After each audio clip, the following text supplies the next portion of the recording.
بسم الله الرحمن الرحيم وتجارة تخشون كسادها ومساكن ترضونها أحب إليكم. بات آپ نے سن لیا، اس کہانی کو، اس واقعہ کو، اس ہسٹری کو دماغ میں رکھیے.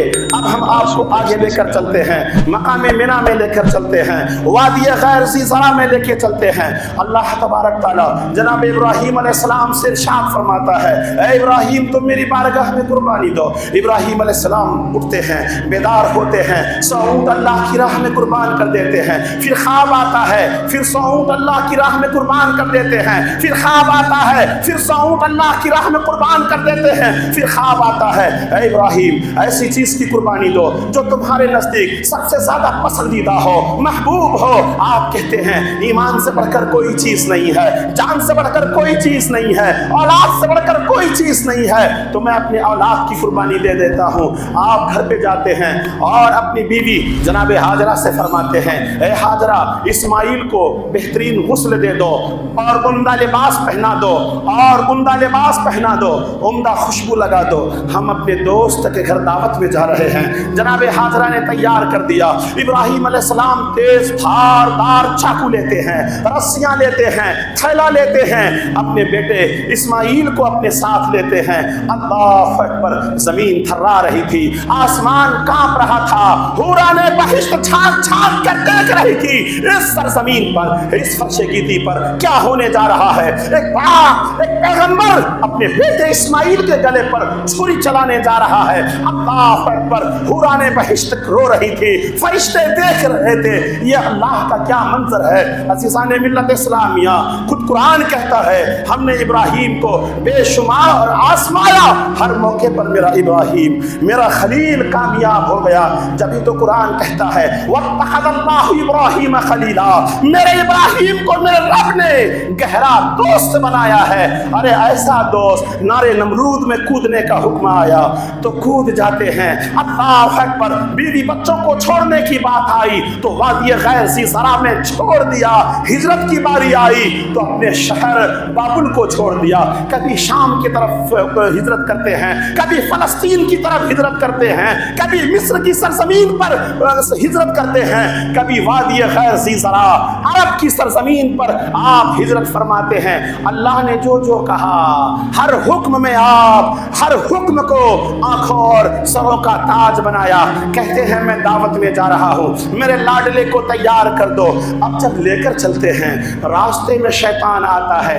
آج دنیا کا پورا حجاج مقام منی میں جا کر کنکری مارتا ہے. اگر وہ 3 یا 4 یا 5 یا 7 کنکریاں شیطان کو نہیں مارے گا، اس جگہ پہ نہیں مارے گا تو حاجی کا حج قبول نہیں ہوگا. ارے یہ ادا کس کی ہے؟ سنو سنو، ایمان تازہ ہو جائے گا. ابراہیم علیہ السلام کے پاس شیطان آتا ہے، عرض کرتا ہے بھلا کوئی خواب پہ اپنے بیٹے کو ذبح کرتا ہے، تم محض خواب کی بنیاد پر اپنے بیٹے کو ذبح کرنے چاہتے ہو. آپ لاحول پڑھتے ہیں اور کنکری اٹھا کر شیطان کو مارتے ہیں. 3 یا 4 کنکری آپ نے مارا. پھر وہ جناب اسماعیل کے پاس آتے ہیں، کہتے ہیں تمہارا باپ ابراہیم تمہیں ذبح کرنے لے جا رہا ہے، تمہیں شہید کرنے لے جا رہا ہے، تم بھاگ جاؤ، تم یہاں سے چلے جاؤ. کہا ارے ارے یہ کیا کہہ رہے ہو؟ بھلا کوئی باپ بھی اپنے بیٹے کے گلے پر چھری چلاتا ہے؟ میرا باپ مجھ سے بے پناہ پیار کرتا ہے. 100 سال کی عمر میں یا 120 سال کی عمر میں، بڑھاپے کے عالم میں اللہ نے جناب ہاجرہ کے بطن پاک سے ایک ہی بیٹا عطا کیا تھا جن کا نام اسماعیل علیہ السلام ہے. اور یہ قربان کیسے ہو جاتے؟ اللہ اکبر. ان کی پیشانی میں تو نور محمدی چمک رہا تھا. اللہ اکبر. حیرت و استعجاب کی بات ہے. کہتے ہیں نہیں نہیں، بھلا کوئی باپ بھی اپنے بیٹے کے گلے پر چھری چلائے گا؟ ہرگز ایسا نہیں ہو سکتا ہے. کہا یہ اللہ کا. شیطان کیا کہتا ہے؟ یہ اللہ کا حکم ہے، تم بھاگ جاؤ. جناب اسماعیل ارشاد فرماتے ہیں مجھے معلوم ہوتا ہے پیغمبر کا بیٹا پیغمبر ہوتا ہے، نبی کا بیٹا نبی ہوتا ہے. کیا حکیمانہ جواب دیتے ہیں. اللہ اکبر. کہتے ہیں فرماتے ہیں ایسا کیسے ہو سکتا ہے؟ ایک باپ اپنے بیٹے کے گلے پر چھری چلا دے. تم جب کہہ رہے ہو اللہ کا حکم ہے، تو جب اللہ کا حکم ہے تو ایک اسماعیل کیا، اگر میری 100 جانیں بھی ہوتی تو ایک ایک جان میں اللہ کی راہ میں قربان کر دیتا. ارے بولو مچل کے سبحان اللہ. 100 اسماعیل، اگر 100 جانیں بھی اسماعیل کے پاس ہوتی تو میں ایک ایک کر کے رب کعبہ کی بارگاہ میں نچھاور کر دیتا. عزیزان ملت اسلامیہ، اب تو یہاں سے بھی مایوس ہو گئے، بھاگتے ہوئے جناب ہاجرہ کے پاس جاتے ہیں اور شیطان عرض کرتا ہے اور کہتا ہے، اے جناب ہاجرہ، آپ کو نہیں معلوم آپ کے شوہر نامدار، آپ کے سر کے تاج جناب اسماعیل کو قربان گاہ میں لے گئے ہیں، وادی مینا میں لے کر گئے ہیں، وادی بطحا میں لے گئے ہیں، وہ انہیں قربان کرنا چاہتے ہیں. کہا ہرگز نہیں ہو سکتا. 100 سال کے بعد تو ایک بیٹا ملا ہے. ہر آدمی کی خواب ہے آپ میں سے، میرا بیٹا میرے بڑھاپے کا سہارا بنے گا، میرا بیٹا مجھے کل کاندھا دے گا، میرا بیٹا اپنے پیسے سے میرے لیے کفن خرید کے لائے گا، میری ذریت کو روشن کرے گا، میرا نام روشن کرے گا. ہر باپ چاہتا ہے میرا حسب و نسب جاری رہے، میرا خاندان چلتا رہے. بھلا کوئی باپ اپنے بیٹے کو قربان کیسے کر دے گا، وہ بھی لاڑ و ملار کے ساتھ 100 سال کے بعد اللہ نے دیا ہے، تم جھوٹ کہہ رہے ہو. کہا وہ محض خواب کی بنیاد پر ذبح کرنے گئے ہیں، خواب غلط بھی تو ہو سکتا ہے. جناب ہاجرہ پیغمبر کی بیوی نے کیا آج ایسا کیا حکیمانہ جواب دیا، نقطوں سے بھرا ہوا، حکمت سے بھرا ہوا جواب. آپ فرماتی ہیں پیغمبر کا خواب وحی الہی ہوتا ہے، پیغمبر کا خواب کبھی جھوٹا نہیں ہو سکتا. معلوم پڑتا ہے تم شیطان ہو. اٹھایا کنکری اور مارا دے کے شیطان کو. شیطان تینوں جگہ سے بیزار ہو گیا اور پریشان ہو گیا. اب وادی بطحا کی سرزمین پر وادی مینا میں جناب اسماعیل ابراہیم علیہ السلام اپنے بیٹے سے فرماتے ہیں، ذرا قرآن کا انداز دیکھیے، اللہ کا حکم دیکھیے کیا فرماتے ہیں. انی آرا یا بنیا، اے میرے بچے. کتنا پیار ہے اس میں، کتنا لطف ہے، کتنا مٹھاس ہے. کوئی باپ اپنے بیٹے کے سر پر جب شفقت کا ہاتھ دھرتا ہے تو اسے یوں باہوں میں لیتا کہتا ہے، اے میرے بچے، میرا بیٹا، میرا دلارا، میرا لاڈلا. قرآن کا انداز دیکھیں. جناب ابراہیم فرماتے ہیں، یا بنیا، ہے میرے بیٹے، انی آرا فی المنام انی اذبحک. میں نے خواب دیکھا ہے کہ میں تجھے ذبح کر رہا ہوں، میں خواب دیکھا ہوں کہ میں تجھے ذبح کر رہا ہوں. انی آرا انی اذبحک فانظر ماذا ترى.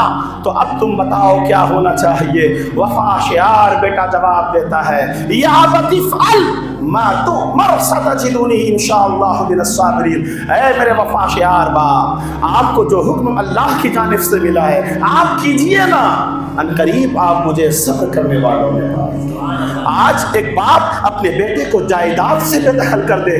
باپ کیا کہتے ہیں، بیٹا فوراً الٹا کیس باپ پہ سپریم کورٹ میں جا کے ٹھوکتا ہے، میرے باپ نے ساری آستی چھوٹے بیٹے کو دے دیا، مجھے جائیداد سے بے دخل کر دیا ہے. اگر بیٹی کو حق نہ ملے، بیٹی اپنے باپ اور بھائیوں پہ کیس مقدمہ FIR درج کروا دیتی ہے.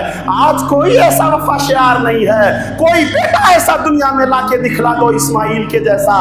اگر تھوڑا سا باپ تھپڑ مار دے، بیٹا ناراض ہو کے گھر چھوڑ کے دلی چلا جاتا ہے، بامبے چلا جاتا ہے، دبئی چلا جاتا ہے، باپ سے ناراض ہو جاتا ہے. وفا شعار بیٹا، پیغمبر کا بیٹا بھی پیغمبر ہوتا ہے. کہتے ہیں میرے باپ، تو عمر ستجدنی انشاءاللہ من الصابرین. آپ کیجئے نا جو اللہ نے آپ کو حکم دیا ہے، آپ کیجئے، ان قریب آپ مجھے صبر کرنے والوں میں پائیں گے. جناب ابراہیم علیہ السلام اپنے کیا کہتے ہیں آنکھوں پہ پٹی باندھ لیتے ہیں اور اپنے بیٹے کے ہاتھ پاؤں میں رسیاں باندھ دیتے ہیں. کچھ لمحات کے بعد وفا شعار بیٹا کہتا ہے، اے ابا جان ایسا نہ کرو، کل دنیا یہ نہ کہہ دے، تاریخ لکھنے والے، ہسٹری لکھنے والے کہیں یہ نہ کہہ دے اسماعیل ذبح ہونا نہیں چاہتا تھا. ان کے باپ ابراہیم نے ہاتھ پیر میں رسی ڈال کے ذبح کیا ہے، انہیں جکڑ کے ذبح کیا ہے. اے میرے وفا شعار باپ، اے جناب ابراہیم، آپ میرے ہاتھ پاؤں کی رسیاں کھول دیں، میں زمین پر لیٹ جاتا ہوں، بلکہ آپ اپنی آنکھوں پر پٹی باندھ لیجئے، کہیں کیا کہتے ہیں باپ کی شفقت بیٹے پہ غالب نہ آ جائے، کہیں میں اللہ کی راہ میں قربان ہونے سے محروم نہ ہو جاؤں. آپ اپنی آنکھوں پہ پٹی باندھ لیجئے اور میرے ہاتھ پیر کی رسیاں کھول دیجئے، میں قربان ہونے کے لیے تیار نمودار ہوں۔ اسی میدان میں آج جہاں 40 لاکھ حجاج کرام کیا کہتے ہیں قربانیاں پیش کرتے ہیں، اللہ اکبر، جب وہ لیٹ جاتے ہیں آنکھوں پہ پٹی باندھ لیتے ہیں، گلے پر تیز چھری چلاتے ہیں، اللہ اکبر، چھری نے گلے کو نہیں کاٹ سکا۔ ابراہیم علیہ السلام نے غصے میں آیا، 3 بار چلانے کے بعد اس چھری کو عرب کا نوکیلا کالا پتھر پہاڑ پر جبل ابو قبیس کے سائے میں اس چھری کو اٹھا کر پتھر پہ دے مارا، پتھر پاش پاش ہو گیا، پتھر ٹکڑا ٹکڑا ہو گیا۔ آپ فرماتے ہیں اے چھری کیا ہو گیا ہے تجھے، لما تقطع، تو کاٹتی کیوں نہیں ہے، تو نے اس سخت پتھر کو ریسا ریسا کر دیا، میرے بیٹے اسماعیل کا گلا تو ریشم سے بھی نازک ہے، تو اسے کاٹ نہ سکی۔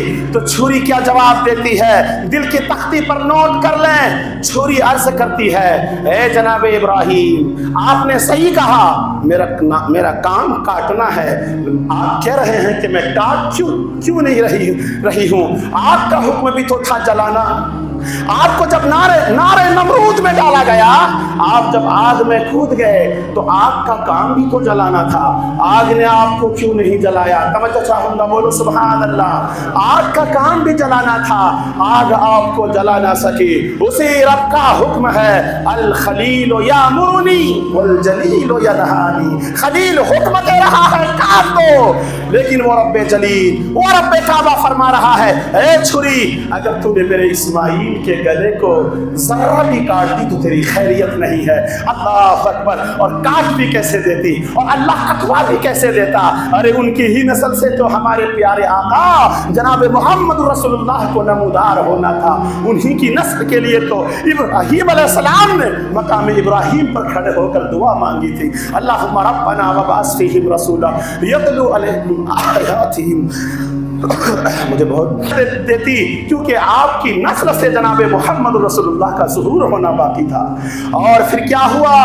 اب یہاں پر اس واقعے کو جو پہلے نشست میں سنایا کہ حابیل نے جو پہلی قربانی دی تھی، دمبا جو بجلی نے اچک کے لے گیا وہ جنت میں چلا گیا تھا، جنت میں موجود تھا۔ جناب ابھی دیکھیے چھری اسماعیل کے گلے سے قریب ہے، کتنا 1 انچ کا فاصلہ ہے، قریب ہے، اور اس سرزمین سے سدرہ کتنا دور ہے جہاں جبریل امی رہتے ہیں، اور پھر اس سدرہ سے جنت الفردوس کتنا دور ہے۔ رب کائنات حکم دیتا ہے اے جبریل جاؤ جنت میں، وہی دمبا جنتی دمبا، جنت میں جو آدم کے بیٹے حابیل نے قربانی دی تھی وہ دمبا بطور امانت جنت میں پڑا ہوا تھا، وہی دمبا جناب روح الامی سدرہ کے امی طائر سدرہ جناب جبریل امی لے کر آتے ہیں۔ 1 انچ کا فاصلہ ہے گلے اور چھری کے بیچ میں، ارادہ ہے چلا رہے ہیں، پلک جھپکنے سے پہلے چھری چلنے والی ہے، ادھر سے طائر سدرہ کی طاقت کا عالم دیکھو، وہ کیا کہتے ہیں جنتی دمبا لے کر آتے ہیں، اسماعیل کی جگہ پہ رکھ دیتے ہیں اور جناب اسماعیل کو وہاں سے ہٹا لیتے ہیں۔ ان کے ارادے میں تو حوصلہ تھا اور کوئی طرح کی کجی نہیں تھی۔ جناب اسماعیل ابراہیم نے اپنے بیٹا سمجھ کر بیٹے کے گلے پر چھری چلا دیا، لیکن وہ چل گئی دمبے کے گلے پر چھری، اور اسماعیل علیہ السلام ادھر مسکرا رہے ہیں۔ ابراہیم علیہ السلام نے جب آنکھ کھولا تو کہتے ہیں اللہ اکبر اللہ اکبر، یہ کیا ہو گیا؟ جناب اسماعیل جو یہاں وہ منظر دیکھ رہے تھے وہ بھی کہتے ہیں اللہ اکبر اللہ اکبر، اور جو وہاں جناب جبرائیل کھڑے ہو کر یہ منظر دیکھ رہے تھے انہوں نے کہا وَلِلَّهِ الْحَمْدُ، تمام تعریف اللہ کے لیے ہے جنہوں نے اسماعیل کو بچا لیا۔ اور پھر جناب اسماعیل نے کہا، فرمایا اے میرے باپ، میں نے کہا تھا نا ستجدنی انشاءاللہ من الصابرین، ان قریب آپ مجھے صبر کرنے والوں میں سے پائیں گے۔ میں نے صبر کیا اور اللہ نے مجھے صبر کا صلہ عطا فرمایا۔ پھر اس قربانی جو وہاں پر ہوئی اس کی گردن جناب ابراہیم علیہ السلام لے کر چلے جاتے ہیں، دمبے کا دھڑ وہی پڑا رہتا ہے اور جنگل سے درندے نازل ہوتے ہیں، اسے بوٹی بوٹی کھا جاتے ہیں، اور کہتے ہیں نا کہ اس دمبے کی قربانی کی سینگ بھی خانہ کعبہ میں کیا کہتے ہیں دور یزید تک، امام حسین علیہ السلام کے دور تک بھی موجود تھا۔ اور جب امام حسین سے مجادلہ ہوا، انہوں نے جنگ کی، تو یزید نے خانہ کعبہ میں گھوڑے دوڑائے، مدینے میں گھوڑے دوڑائے، رسول اللہ کے روضے کے پاس میں